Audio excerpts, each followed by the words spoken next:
Hi guys, it's been a long time since I've posted a LightWave video, so I figured, I'd give you a LightWave video. This is kind of based off a project I worked on and still working on earlier this year. Basically, I had this kind of cartoony thing, and I wanted to do something that kind of pays homage to the cartoons of the '80s. One of which being the G.I. Joe cartoon, and I based kind of like this base off of G.I. Joe. Now, what I have here in the window in Lightwave is not what I did on the project for work. This is just kind of something I mocked up really quickly tonight just so that I have something to show. So as you can see, very simple geometry. So let's go back to our camera view, and we have this kind of view here, and we have this, and if I pop back into VPR, you can see, there we go. We have just some basic geometry with some textures on it. And these textures have nothing to do with this model.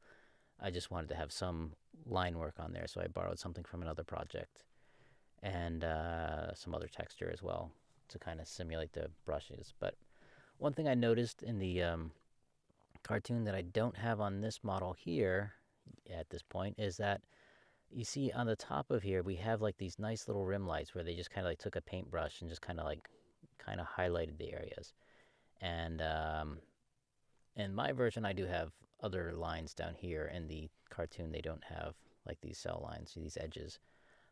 But I wanted to come up with a way to do like these little highlights here, and I couldn't think of how to do that without actually going and painting them. And even then, when you paint on this stuff, it's a 3D object. It doesn't have it'd be a really sharp edge. You wouldn't necessarily get the thickness of the line that you want. Then I thought, hey, I have edges. Why don't I use edges? So I did something similar to this. I don't know if I did this exactly, but if you go to layers and you go to scalar layer and you create a gradient in here, and there are other ways to do this. Like I said, I'm not sure I did it exactly this way because it's been a while since I worked on the model.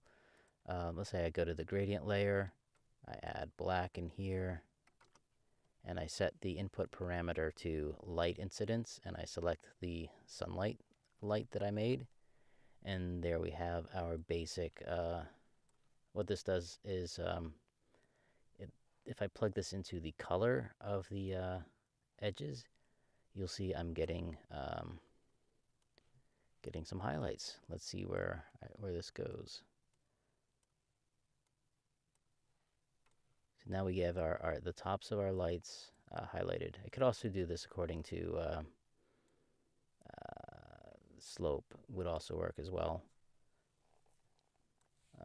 There's our basic highlights. And if we wanted to get rid of these other lines that have this other gradient here, just a regular gradient, not inside of layers, and this is just based on slope, and this is a white at the top and black down here, and I have the blending mode set to multiply so that at this point where it goes to black, it will actually shrink the lines to 0 if I go out of the turbulence texture and into the taper.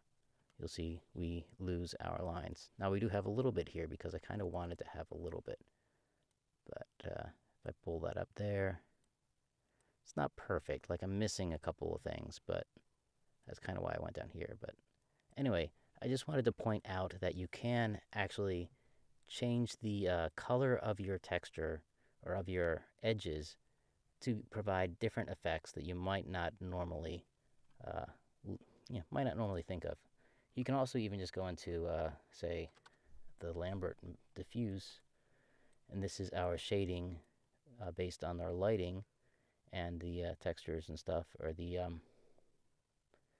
I guess, the diffusion of things. I can plug that into color too, and let's see what happens when I rotate the lights around. I think this may be the way I did it in the actual project, but it wasn't quite working out so well in this demo. So I might need to invert it. That might be the issue. But anyway, I just wanted to point out this possible use of edges that is not necessarily obvious. So thanks for watching, and I hope you have a great day.